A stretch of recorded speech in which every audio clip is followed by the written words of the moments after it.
I am about to roast and bake a 14-pound Nature's Promise free from additives young turkey. This isn't the largest turkey that I've done. As for Thanksgiving, that turkey was 17.5 pounds, also from Nature's Promise. Today's turkey, a little smaller, a little bit more manageable by myself. First, I cleaned under the skin to get all the excess fat and to take out the giblets, which we have here. We have a nice neck that's going to cook and give us nice juices for our gravy later. We cleaned out all the excess fat and took off the tail flap that was a little bruised from probably carrying. You leave some fat under the skin just for gravy purposes, but you clean out the excess. And there was a lot of excess fat. You don't need that. We want to try to be as lean as possible.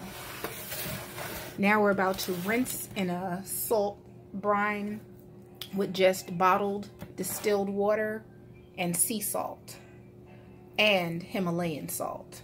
And then we're going to rinse it thoroughly in cold water and pat dry, and then we'll begin the seasoning. Stay tuned. Now I'm doing my sea salt rub down. The sea salt rub down to get all the extra germs off the turkey.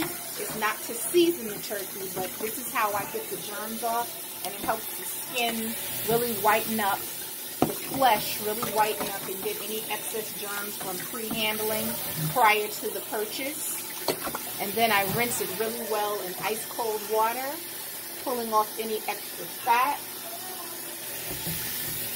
Any extra fat that I think needs to be pulled out.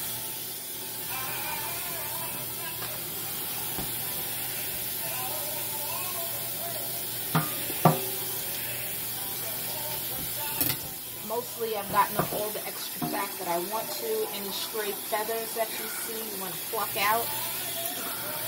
You don't want your bird to fly away once it's been in the oven. You want it to stay stationary. And you just turn it over and you just salt it down. And really wash all the appendages.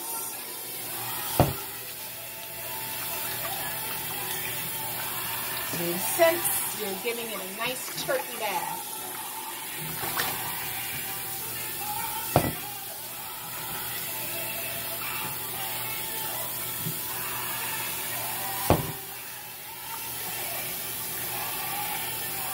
Yeah, see, they singe the rest of the feathers off, so sometimes you'll get a stray feather.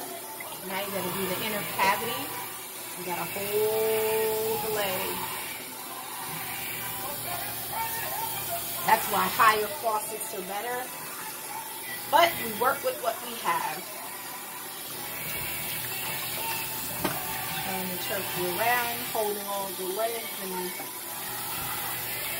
and wings. And rinsing it really well.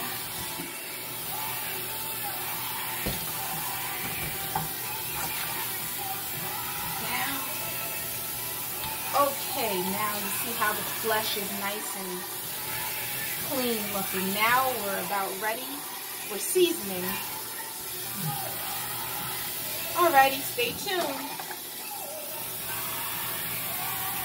The 2-line cap. Now we're about to season it as it is all clean and shiny, and I pat it dry with a lint-free paper towel, and you blot out all the excess moisture that you can. And now we're about to get our Smart Balance, our non-GMO Smart Balance spread, and I shall begin, as I call it, buttering her up so that the seasoning sticks well. Our seasonings will include onion powder, parsley, granulated garlic, the Himalayan sea salt, bay leaves, Goya red top adobo, sage, thyme, Old Bay, and I gotta go get the rosemary because I use a little rosemary as well. And then when done, I'm going to cover with heavy duty foil loosely so that some of the steam can escape so it can cook thoroughly, but yet keep in enough moisture so that your breast in your white meat isn't dry. Stay tuned.